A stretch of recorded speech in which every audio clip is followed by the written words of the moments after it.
Assalamualaikum warahmatullahi wabarakatuh.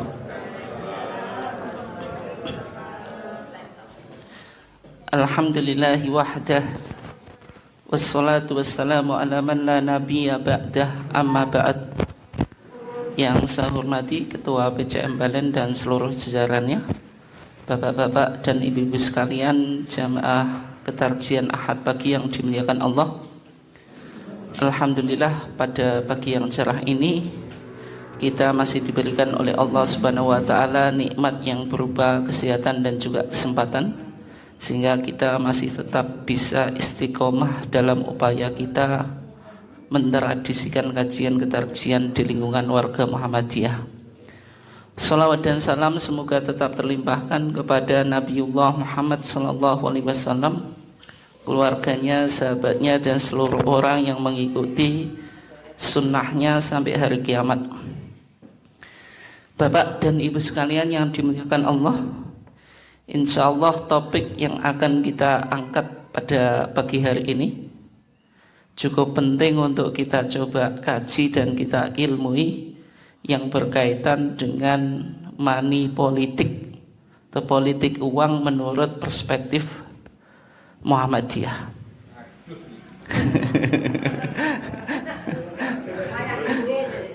Kenapa kok topik ini penting untuk kita coba angkat? Karena kita menjelang pemilu ini, salah satu fenomena yang sering kita saksikan, tiap menjelang pemilu pasti ada sedekah politik gitu. Ngasih bansos, ngasih juga uang. Yang secara umum pandangan yang berkembang di masyarakat, ada yang mengatakan oh itu tidak boleh. Kemudian yang kedua, boleh-boleh saja, nggak ada masalah gitu. Dan sebagian warga juga menanti-nanti kapan kita mendapatkan uang, kecuali ya di momen-momen seperti ini gitu. Ya, termasuk itu kompensasi saya nggak bekerja dan saya berangkat ke TPS itu kan harus ada kompensasi. Zaman modern semuanya tidak bisa cukup gratis gitu. Nah, sehingga topik itu menjadi penting untuk kita coba dudukkan ya, meskipun nanti kesimpulannya jenengan sepakat atau tidak sepakat nggak apa-apa gitu, nggak ada masalah ya. Kalau tidak sepakat, oh saya mutung, berikutnya nggak ngaji. Bukan semacam itu, biasa-biasa saja gitu. Lebih baik nggak tahu ya.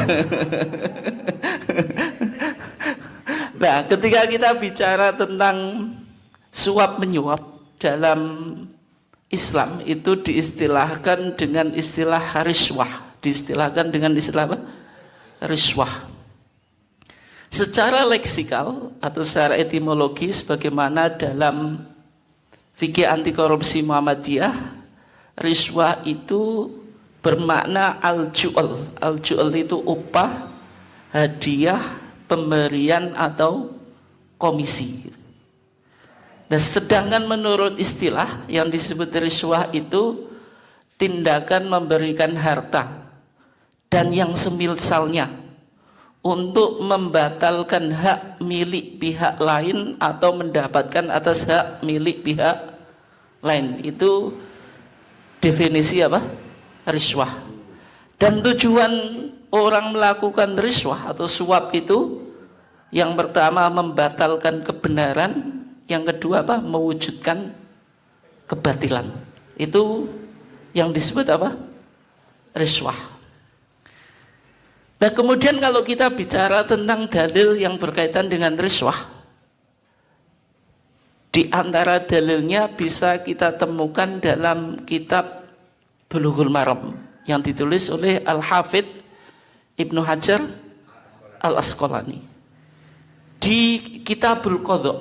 Kitabul Qadha itu kitab apa? Peradilan. Kenapa?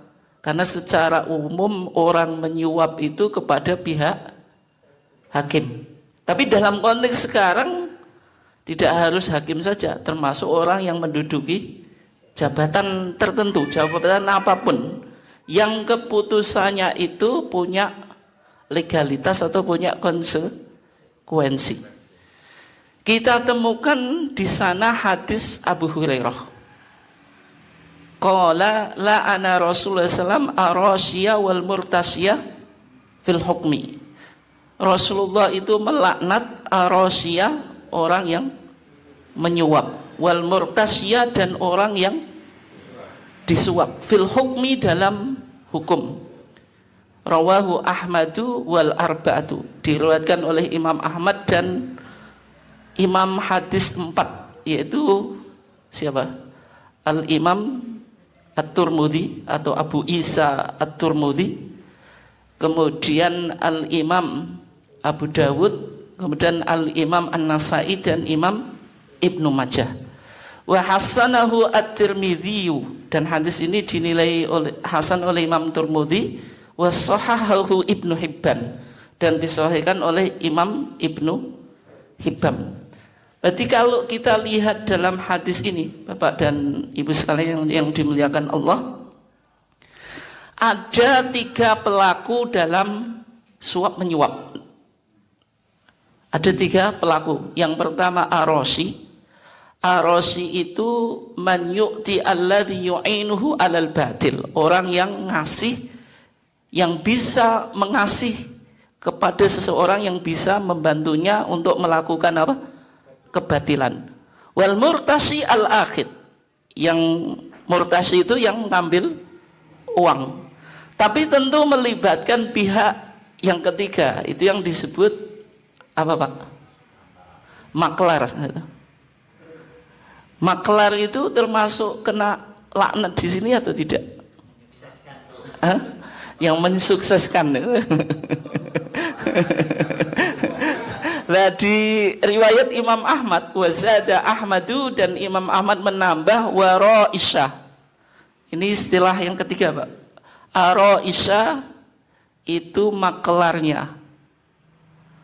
Huwallazi yamshi bainahuma, yang menghubungkan antara keduanya. Tapi kadang maklar itu tidak mengambil keuntungan apapun, tidak mendapatkan upah apapun. Apakah dosa? Dosa atau enggak? Kadang malah bodoh. Di sini dikatakan wa illam ya'khud ala sifaratihi ajron, meskipun tidak mendapatkan upah. Fa in akhadha, kalau ngambil upah, fa wa ablagu, lebih parah dosanya. Berarti pelaku riswah, suap menyuap itu 3. Yang menyuap, yang disuap, terus pelantara atau maklar atau butuh juga.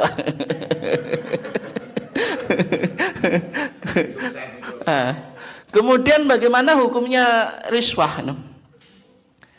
Riswah itu masuk di dalam 2 ayat Pak. Yang pertama ayat yang Allah Subhanahu wa taala berfirman, akaluna lisukhti, mereka makan sukhat. Sukhat itu apa?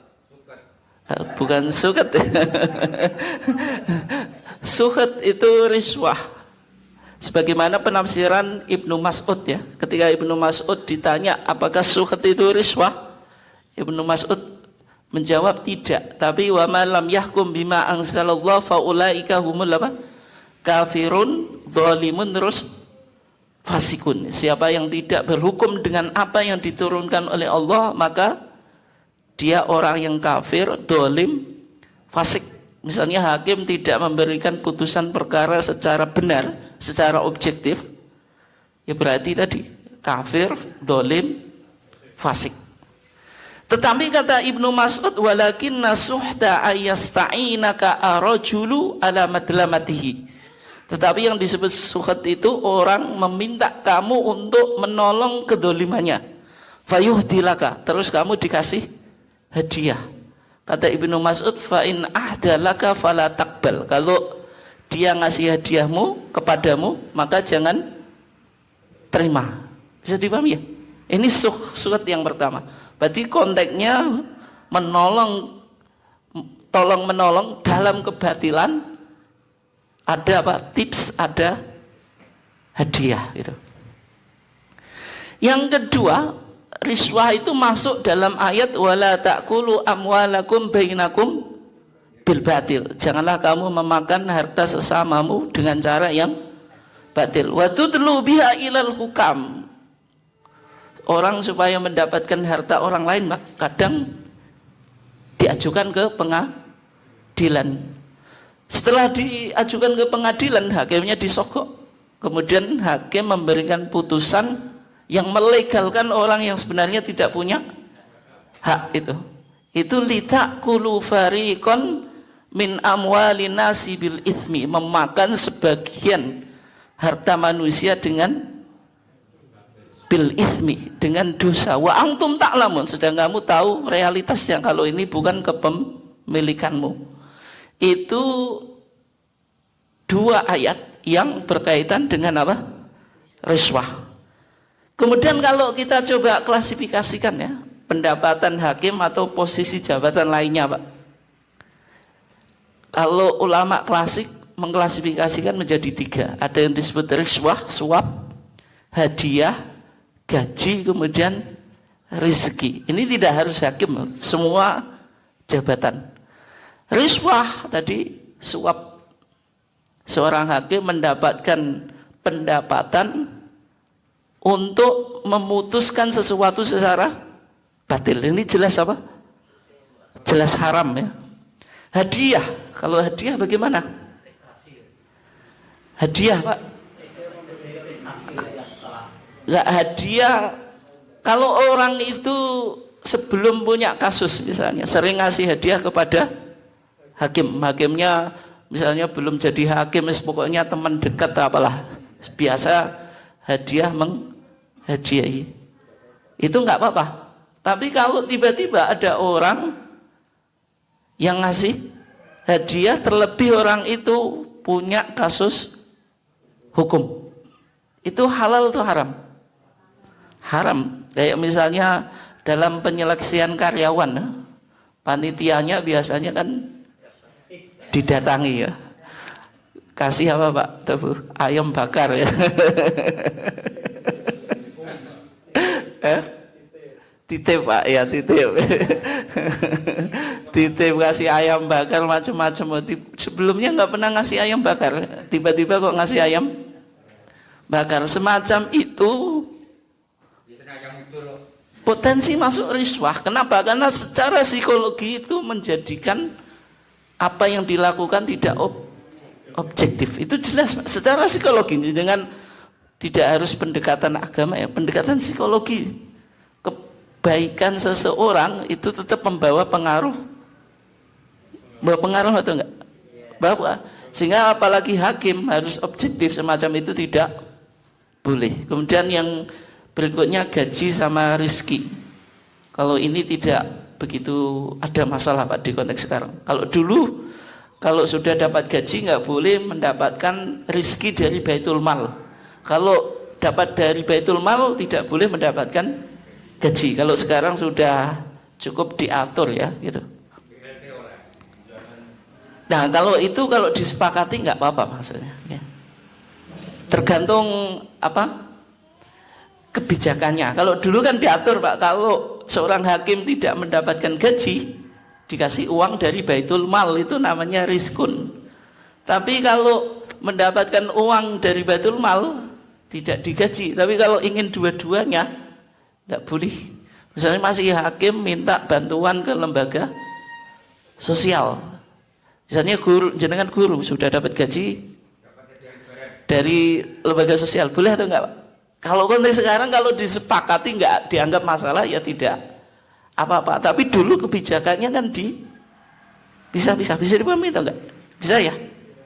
Maksudnya kalau dapat uang dari baitul mal namanya rizkun, tidak boleh dapat gaji. Kalau dapat gaji berarti enggak usah dapat dari baitul mal. Tapi kalau double itu yang enggak boleh.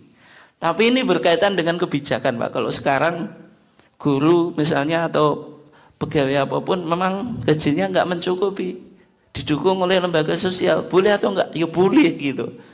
Ini kan maksudnya konteks waktu dulu itu, waktu dulu. Oke ya. Berikutnya yang menjadi perdebatan, Pak. Kalau yang sudah kita kaji tadi, orang yang melakukan riswah itu masuk wala ta'kulu amwalakum bil batil, terus akaluna lisukti, itu yang riswah atau suap menyuap untuk tadi membatalkan yang batil dan membatalkan yang hak. Itu jelas apa? Haram. Semua ulama sepakat. Tapi yang menjadi perdebatan, Pak, termasuk kepentingan jenengan itu, saya ngasih uang supaya memperjuangkan kebenaran biar menang, itu bagaimana? Boleh atau enggak? Itu suap untuk apa, Pak? Kebaikan, untuk kebenaran, untuk mendapatkan hak. Termasuk misalnya rekrutmen karyawan-karyawan tertentu, Pak, ASN, CPNS, kadang-kadang lewat semacam itu, Pak. Kemudian aparatur desa, macam-macam, Pak, itu gimana? Kita kan repot, Pak. Di satu sisi setiap warga negara berhak mendapatkan pekerjaan yang layak, tidak bisa mendapatkan haknya kecuali melakukan semacam itu hukumnya bagaimana? Artinya ketika dia menyuap itu untuk menuntut haknya. Dan nanti konteks politik juga setiap politisi yang nyalek berhak untuk mendapatkan kursi atau suara, karena sistem demokrasi kekuasaan di tangan rakyat. Rakyatnya nggak mau nyoblos kalau nggak dikasih uang, padahal sudah tahu kalau memilih pemimpin wajib. Ya repotnya kan di situ. Nah itu, apalagi harus ada bensin, ada kompensasi macam-macam itu. Ya itu biasanya ke sawah kok disuruh berangkat ke TPS gitu. Nah untuk mengkaji ini, Pak, kita lihat dulu dari pendapat ulama klasik dulu. Nanti kita hubungkan fatwa Muhammadiyah. Ada 3 pandangan yang dikemukakan oleh ulama dari Yaman, Pak. Semuanya ahli hadis ini. Dan ulama ini sering dirujuk oleh Muhammadiyah. Yang pertama Al-Qadhi Al-Maghribi. Yang kedua Al-Imam As-Sun'ani. Yang ketiga Al-Qadhi As-Sawqani. Al-Qadhi Al-Maghribi, dia itu yang mensyarah Bulughul Maram, Pak, namanya Al-Badru At-Tamam. Al-Badru Tamam. Sama Al-Imam As-Sun'ani, kitab tersebut diringkas menjadi Subulus Salam.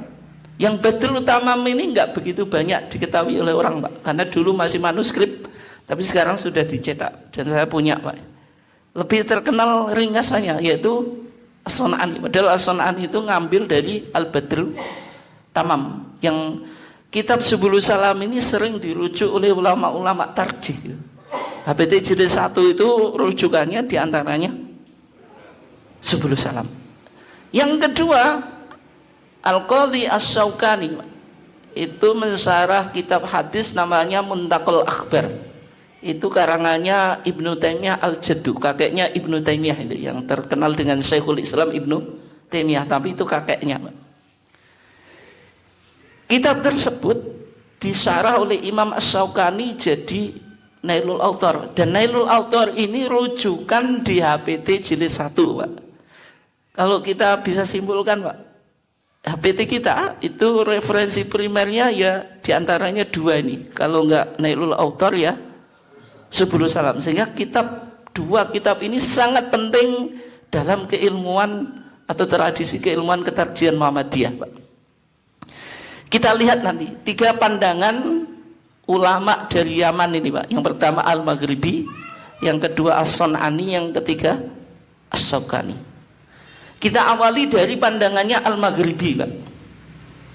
Bagaimana Al-Imam Al-Maghribi menjelaskan tentang hukum riswah, suap menyuap untuk mendapatkan kebenaran. Beliau dalam Badrul Utama mengatakan, wa amma idza a'ta al-mu'ti liyatawassala ila haqqin aw yadfa'an nafsihi zulman fa innahu la yadkhulu fil wa'id. Adapun kalau seorang ngasih sesuatu, Pak, supaya dia mendapatkan kebenaran atau mencegah dari dirinya kedzaliman, maka dia tidak masuk dalam ancaman tersebut. Berarti kalau ada orang melakukan suap untuk mendapatkan haknya atau menghindari kezaliman, misalnya istrinya jenengan, Pak, dibawa ke pengadilan, dipertanyakan, ini istrinya jenengan atau enggak, ada orang yang mau merebut, Pak. Dan jenengan sudah yakin ini istri saya, tiap hari bersama saya. Terus jenengan, saya demi cinta sehidup semati, Pak.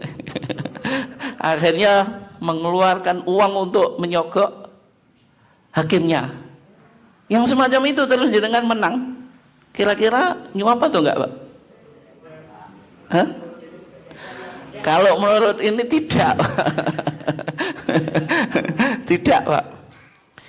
Di antara dalilnya itu yang dilakukan oleh Ibnu Mas'ud, Pak. Ibnu Mas'ud itu pernah melakukan membayar 1 dinar demi sebuah tanah di Habasyah, Pak. Habasyah itu apa? Ethiopia. Faqad ukhida Ibnu Mas'ud bi ardil Habasyah fi syai'in. Tanah di Habasyah itu enggak mau dikasihkan ke Ibnu Mas'ud. Yang dilakukan Ibnu Mas'ud apa? Ngasih 1 dinar, kemudian dikasihkan.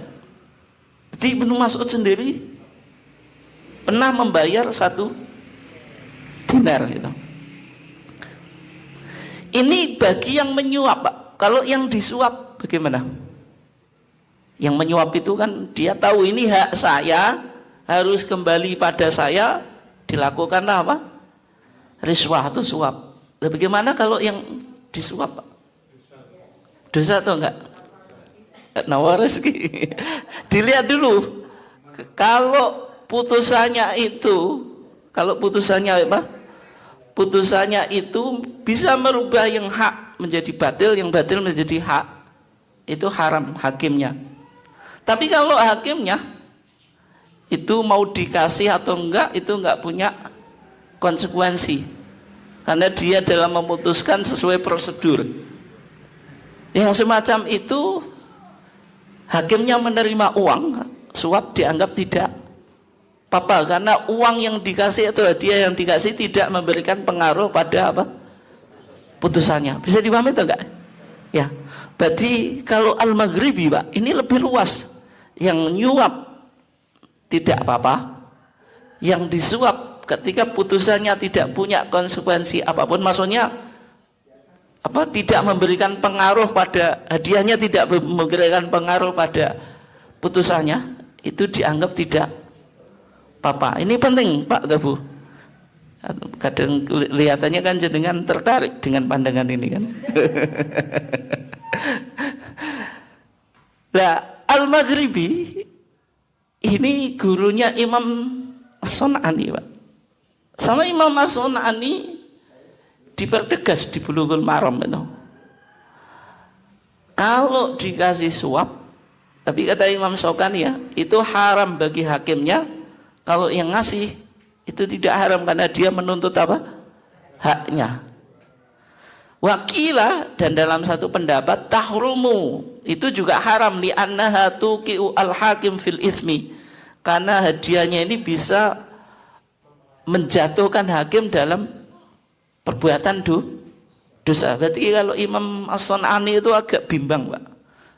Satu sisi sepakat dengan Al-Maghribi, satu sisi kalau ini dilakukan menjebak hakimnya pada perbuatan yang dosa gitu. Maksudnya orang yang disuap, jenengan tidak dosa karena apa? Menuntut haknya. Tanah saya, ini tanah saya kok dirampas oleh orang lain, dibawa ke pengadilan, mati-matian membela kasus ini, disuap. Kan jenengan menuntut haknya, tapi hakimnya dalam pandangan Imam Sun'ani tetap dosa karena dia menerima suap. Yang ngasih tidak dosa, tidak apa-apa. Bisa dipahami itu enggak? Enggak sama Imam Syaukani, As-Sun'ani itu dipersempit, Pak. Kemudian Al-Imam As-Syaukani, Pak. Berarti Al-Maghribi punya murid Sun'ani, Pak. Imam Sun'ani punya murid namanya Al-Hasan, Pak. Al-Hasan Al-Maghribi. Al-Hasan Al-Maghribi punya murid namanya As-Syaukani, Pak. Sebenarnya ada sanad keilmuan. Di Nailul Autar dikatakan oleh Imam Syaukani tentang riswah itu, Pak. Kalau riswah itu mencari hak yang mujma' alaih, Pak, itu. Wa in talaba bidzalika haqqan mujma'an alaihi jaza. Disebutkan ada sebagian pandangan ulama yang membolehkan kalau seseorang itu menuntut haknya yang sudah disepakati, Pak, itu boleh. Artinya kalau oh ini istri saya kok direbut orang, oh ini tanah saya kok direbut orang, itu jaza, boleh. Itu pandangannya siapa? Al-Mansur Billah wa Abu Ja'farin, ini ulama Ahlul Bait, Pak. Terus yang penting ini loh, wa ba'du ashabi Syafi'i, dan sebagian sahabatnya Imam Syafi'i. Sehingga kalau Gus Bak memunculkan pandangan dari Fathul Mu'in itu sumbernya apa? Sebagian sahabatnya Imam Syafi'i. Kata Gus Bak, kalau kita ngasih uang di pemilu itu bukan suap. Kenapa? Karena kita membeli kebenaran. Jangan sampai parlemen itu diduduki oleh orang-orang yang tidak soleh, partai yang nggak jelas menguasai parlemen. Orang soleh karena nggak mau menyuap, nggak ada yang jadi. Itu logikanya pakai ini. Bisa dipahami itu enggak? Itu sebagian sahabat Imam Syafi'i. Tapi sama Al-Imam As-Syaukani, Pak, dikritik. Kalau itu boleh, apa dalil yang mengecualikan? Dalilnya kan umum, Pak. La'ana Rasulullah SAW ar-rasyiyah wal murtasyiyah fil hukmi. Rasulullah melarang yang menyuap maupun yang disuap dalam hukum. Ini kan dalil umum, Pak, untuk mengecualikan. Butuh dalil khusus. Ada nggak dalilnya? Kata Imam Syaukani, yang semacam itu tidak ada dalilnya kecuali dalil akal. Kecuali apa dalil? Akal, tadi akal-akalan. Dalil akal itu apa ya? Logika akal tadi, kayak logika modern. Kalau orang soleh nggak boleh nyuap, yang Pak jadi di parlemen ya orang yang toleh, yang tidak soleh itu. Kita menyuap ini untuk memperjuangkan kebenaran. Tapi itu dalil akal atau dalil nas, Pak? Akal. Lah Imam As-Syaukani kalau mau ditaksis, taksis itu mengecualikan, Pak. La'ana Rasulullah SAW ar-rasyiyah wal murtasyiyah fil hukmi. Cari dalil nasnya. Kalau ada dalil nasnya saya terima. Kalau enggak, ya berarti hanya pakai akal. Akal itu dipertimbangkan atau enggak dalam mengeluarkan hukum syariat? Dipertimbangkan, tapi kan tetap harus landasannya nas.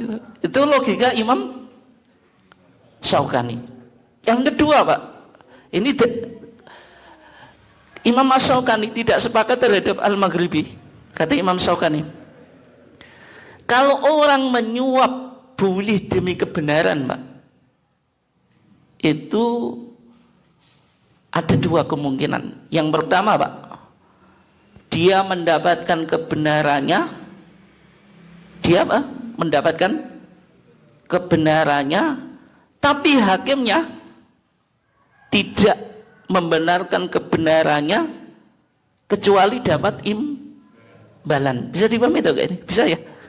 Enggak bulat tuh ya? Enggak itu. Seharusnya hakim memberikan putusan itu berdasarkan suap atau enggak?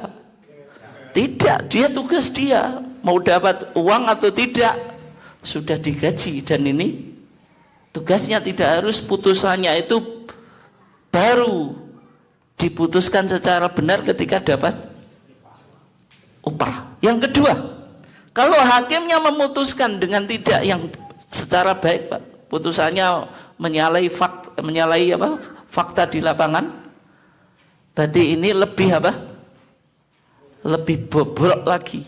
Kata Imam Syaukani, orang yang menyuap dalam sebuah kasus daripada orang yang ngasih membeli lonte, itu bahasa kasar, agak kasar ya. Itu kira-kira dosanya lebih besar mana, Pak? Kenapa lebih besar suap, Pak? Orang mau zina, ke pelacuran prostitusi kasih uang, Pak. Mahal juga kadang kalau artisnya cantik. Itu lebih dosanya lebih besar mana? Kenapa lebih besar nyuap, Pak?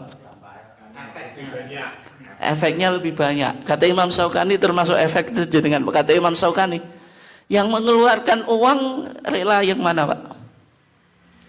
Nyuap itu hati nggak ikhlas, Pak. Tapi kalau pergi ke londe, seneng atau enggak hatinya? Seneng. Ini sama-sama jelek ya. Cuma dibandingkan dua-duanya dosa, Pak. Tapi kan mengeluarkan uang itu merasa nikmat gitu. Tapi kalau orang nyuap, habis nyuap mesti getun, Pak. Kalau pergi ke londe itu getun juga, Pak. Sama-sama gak punya pengalaman. Nah, kritiknya Imam Syaukani itu di situ, Pak.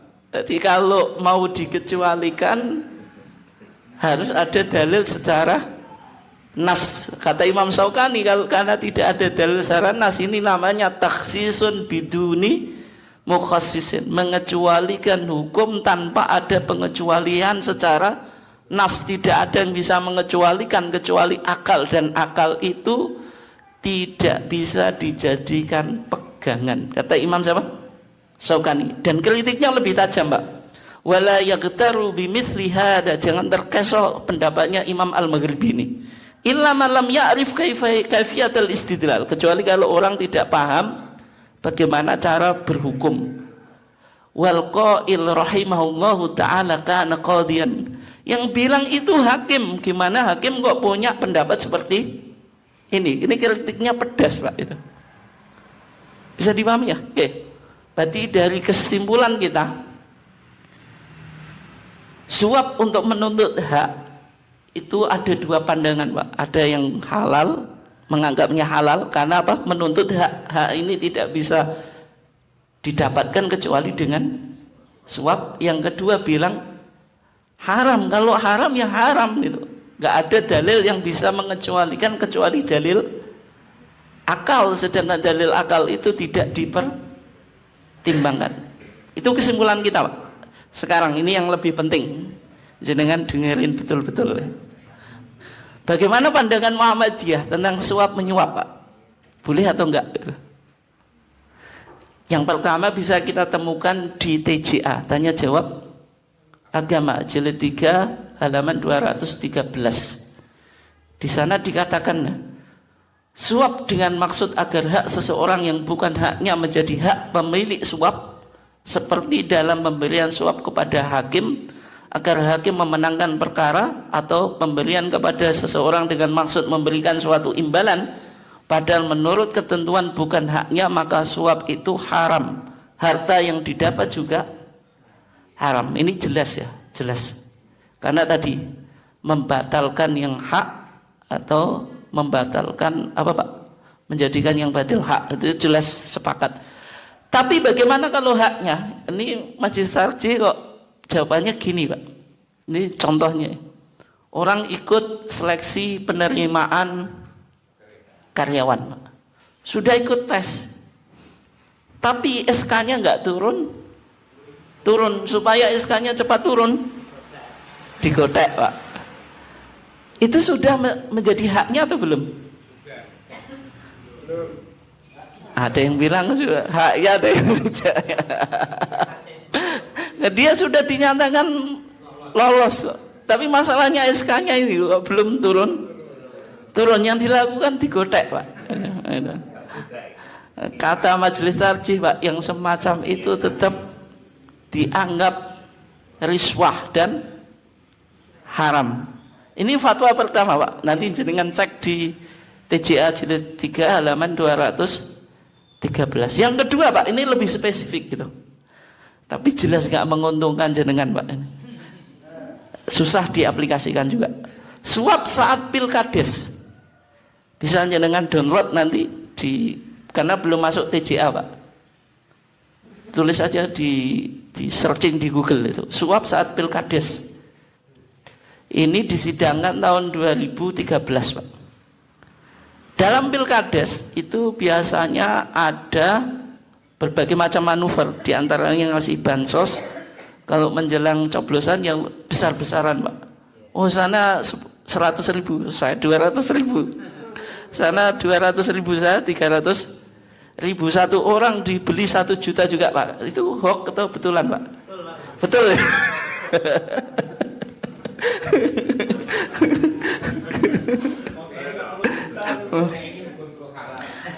Yang bertanya ini Pak, orangnya soleh betulan Pak. Saya terima atau enggak? Kalau saya terima itu saya nanti takut juga dikatakan saya orang yang sok suci. 1 juta Pak. Imani Bu ya, 100 juta Ibu. 1 juta itu banyak ya. Dan jawaban majelis tarjih Pak. Ini. Majelis tarjih dalam pembahasan suap itu sebenarnya sudah dibahas di dalam fikih anti korupsi, perspektif ulama Muhammadiyah yang sudah kita kaji. Kemudian di sana dikatakan perbuatan yang dilakukan oleh calon kepala desa dengan membagi-bagikan uang kepada masyarakat agar masyarakat memilihnya pada pemilihan kepala desa pilkades merupakan tindakan suap gitu. Yang kedua apa? Dan dikategorikan sebagai tindak pidana korupsi. Dan dikutip Undang-Undang nomor 11 tahun 1980 Pak.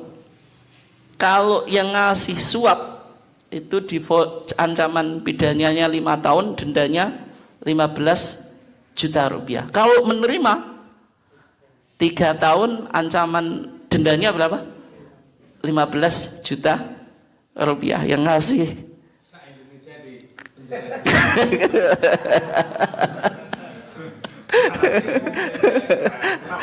ini Undang-Undang nomor 11 tahun 1980 Pak. Ya, artinya gini loh, demokrasi kita itu sudah baik ya sebenarnya. Rakyat punya otoritas untuk menentukan pilihannya. Undang-undang kita sudah menyupport gitu. Tapi ya itu Pak. Tapi di lapangannya itu Pak. Oke ya. Kemudian dari dampak riswah itu, ini fatwa tarjih ya. Riswah dampaknya negatif bagi kehidupan masyarakat. Yang pertama, menciptakan moral masyarakat yang munafik. Munafik itu enggak jelas, ikut sana ikut sini. Makanya KTP-nya distorkan sini, store sana itu. Yang dipilih yang mana enggak jelas. Itu munafik gitu. Menyuburkan budaya menjilat. Ini yang punya uang banyak sudah didekati aku yo uangmu kan ngono. Ya. Mendidik masyarakat menjadi penipu. Ini dampak negatif ketika budaya suap itu menjadi biasa. Sebagian masyarakat itu menunggu betulan ini. Menunggu benar. Tapi seharusnya kalau warga Muhammadiyah itu sudah bergeser lah ke situ. Sudah enggak berpikirnya semacam itu. Oke juga seperti itu. Ya itu ya repot juga.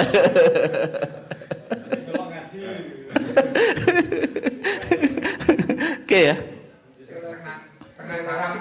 Ya setengah haram. Berarti kalau di fatwa tarjih juga masih agak sama Pak. Kemudian di fikih anti korupsi perspektif Muhammadiyah, Majelis Tarjih dan Tajdid PP Muhammadiyah Pak. Tadi kan ada 2 pandangan. Suap menuntut hak itu ada yang mengatakan boleh, ada yang tidak. Ternyata Pak, Majelis Tarjih di fikih anti korupsi, nanti jenengan baca di bab riswah, ini juga bisa jenengan download secara online bukunya. Coba beberapa ulama ada yang memperkenankan suap kepada hakim jika bermaksud untuk apa? Mendapatkan haknya. Coba ya. Namun anggapan ini dibantah oleh Imam Asy-Syaukani dengan menyebutnya sebagai kebobrokan moral yang sangat luar biasa. Ghayatu sukut. Berarti majelis tarjih mengarahnya kok gak boleh, Pak. Idealnya semacam itu. Pas, Pak, yang jenengan sampaikan. Sehingga, Pak, ketika saya coba analisa ya, fatwa politik itu ada dua varian, Pak. Fatwa politik itu ada dua apa? Varian. Ada fatwa yang sifatnya normatif, idealis, mungkin juga jangan bisa tambah etis. Dia lebih lihat pada tataran norma. Idealis, yang ideal itu orang Islam itu yang enggak terlibat dalam harta-harta yang enggak jelas. Etis, melihat pada etikanya. Artinya agama kalau sesuatu yang jelek ya tetap harus dibilang jelek gitu. Yang kedua fatwa responsif realistis, Pak. Responsif. Ini problem kontemporer harus dijawab. Jangan tidak dijawab. Tim suksesnya mau bergerak, fatwanya lambat. Saya tunggu-tunggu fatwanya kok bingung kiainya. Memang ngasih fatwa itu juga nggak mudah, Pak. Tapi kalau orang nggak cerdas, kiainya nggak begitu pandai, Pak. Itu lebih cepat fatwanya, Pak. Tapi kalau kiai semakin ilmunya tinggi, itu fatwanya agak lambat, Pak. Kenapa? Karena nggak akan pertimbangan, Pak. Kalau nggak ilmunya dikit, wong nggak ditanya saja fatwa kok. Apalagi ada orang yang minta fatwa. Nggak ditanya loh ngasih fatwa. Kalau ilmunya agak tinggi, Pak, ditanya saja bulet ya, Pak. Bingung soalnya dia. Kemudian responsif realistis. Realistis itu melihat realita gitu. Nah, sehingga dalam analisa saya, Pak, kalau fatwa politik itu sifatnya normatif idealis, Pak, melihat pada dampak negatif suap politik itu, Pak, atau money politik itu untuk pejabat, dampak negatifnya apa, Pak? Pejabat itu kosnya untuk menduduki jabatan, meraih kursi, kosnya cukup tinggi. Sehingga yang ia lakukan ketika jadi apa? Bagaimana mengembalikan modalnya itu. Di antara caranya apa, Pak? Korupsi itu cara yang yang paling singkat, Pak. Paling cepat itu. Karena dia sibuk mengembalikan modalnya, rakyat dipikir atau enggak? Enggak, sehingga melahirkan pejabat yang dekatin jenengan ya cuma waktu pemilu, Pak. Kalau enggak ya sudah jenengan babai, terima kasih sudah dukung gitu. Aspirasi jenengan tidak pernah ditampung. Ini problemnya di sini. Bagi rakyat dampak negatifnya, Pak, melahirkan masyarakat yang munafik tadi. Enggak jelas pendiriannya gitu. Siapa yang ngasih uang ya saya coblos gitu. Uang yang banyak saya coblos gitu. Kemudian budaya penjilat dan penipu, sehingga tadi lahir fatwa yang normatif idealis. Bisa dipahami ya? Jadi kalau fatwanya normatif idealis itu melihat pada dampak negatif untuk pejabat dan rakyat. Kalau fatwanya realistis responsif tadi, kalau pemilu ini perjuangan, jangan sampai orang yang soleh nggak menduduki kursi. Ketika nggak menduduki kursi, ya kalau kebijakannya pro terhadap umat Islam. Kalau tidak, umat Islam sendiri yang repot. Karena umat Islam semuanya soleh, nggak mau menduduki kursi DPR, kan problem, Pak. Kalau semuanya soleh, Pak, perangkat desa itu kan rata-rata sekarang pakai uang, Pak, ya. Kalau kita nggak ada yang masuk di situ, ya nggak ada teman kita yang jadi perangkat desa, kan ya repot juga, Pak. Itu apa? Fatwa realistis apa? Responsif ketika menyuap, memperjuangkan kebenaran itu. Melihatnya pada dampak positifnya. Untuk pejabat Pak bisa mendapatkan kekuasaan. Kemudian wafat ya. Iya. Kemudian yang menduduki jabatan orang-orang yang betul punya integritas. Karena problem di demokrasi Pak, karena semuanya uang, orang yang nggak soleh pun bisa jadi pejabat. Kan yang penting uangnya banyak. Rakyat dianggap dampak positifnya bisa berpartisipasi dan jihad. Ini jihad kita gitu loh. Sehingga kalau yang baik Pak, karena ada sebagian kita danai gitu. Dia nggak dapatkan uang malah apa? Mendanai calon yang diperjuangkan, itu berarti jihad. Kemudian amar ma'ruf itu. Amar ma'ruf karena melihat ada kompetisi antara misalnya calon yang baik dengan yang tidak baik, sehingga kita harus amar ma'ruf nahi mungkar. Yang menang, yang baik harus dimenangkan. Bisa dipahami itu enggak? Dua pandangan yang kontras Pak. Kalau fatwanya normatif idealis melihat pada dampak negatif suap. Kalau fatwanya realistis responsif melihat dampak apa? Positif Pak. Sehingga sebelum saya tutup Pak, bagaimana sikap kita? Jenengan kelihatannya lebih memilih mana Pak? Tahu? Responsif realistis.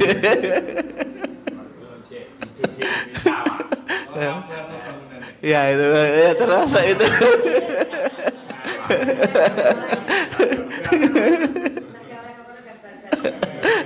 Ya itu. Sehingga bagaimana sikap kita Pak? Yang pertama Pak, ittiqa'us syubhat, menghindari yang syubhat. Meskipun mungkin ada yang pro terhadap tadi responsif realistis, jangan itu dilegalisasikan secara totalitas Pak. Seolah-olah apa?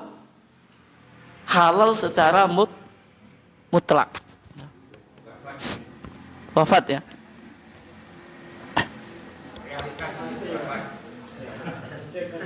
Maksudnya apa? Ya. Penting untuk menghindari yang syubhat, tapi sebisa mungkin ya. Meskipun itu mungkin bisa dengan pandangannya semacam itu, tapi fatwa semacam itu kan tidak selamanya kan, tergantung konteks yang kita hadapi. Bisa dipahami itu enggak? Oke. Yang kedua, memilih akhafu dororain. Ada dua madhurat yang kita hadapi Pak. Kalau jenengan memilih fatwa yang normatif idealis, nggak ada calon jenengan yang menduduki jabatan atau kursi, semuanya nggak jadi Bu. Akhirnya tadi sekolahnya juga jadi tadi ya mengandungkan subsidi, orang-orang nggak mau amal gitu. Kenapa? Amalnya juga lewat nyoblos. Kemudian ya dampaknya dampak apa negatifnya kalau fatwanya tadi realistis responsif, warga kita juga nggak cerdas Pak. Tadi uang itu. Padahal itu bentuk perjuangan gitu. Nggak, maksudnya kalau saya memilih itu dari hati saya, bukan karena uang gitu loh. Itu yang disebut apa? Memilih akhafu dzararain. Memilih dua mudarat yang apa? Yang semuanya mudarat, dipilih yang paling ringan. Itu tergantung ijtihadnya Pak, tergantung ijtihadnya. Dari dua fatwa tadi. Maksudnya mau pilih normatif idealis atau realistis responsif. Tapi kalau majelis tarjih fatwanya normatif idealis Pak. Kenapa?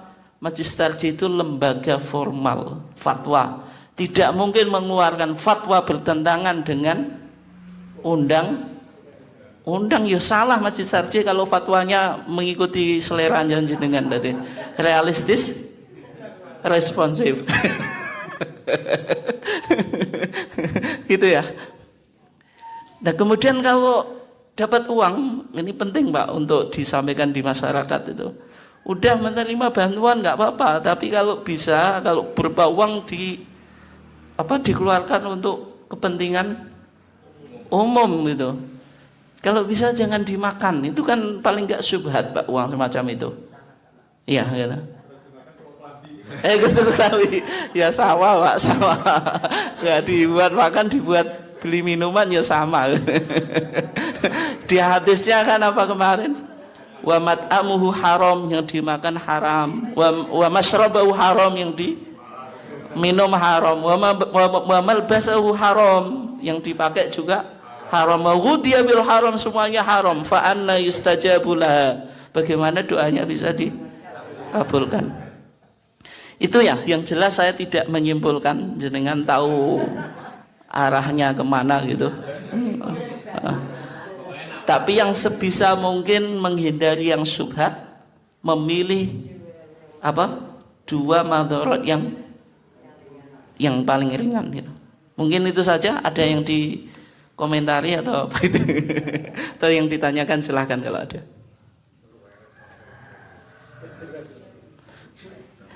Jelas ya? Memang sudah saya petakan. Dua-duanya tetap saya akomodir gitu.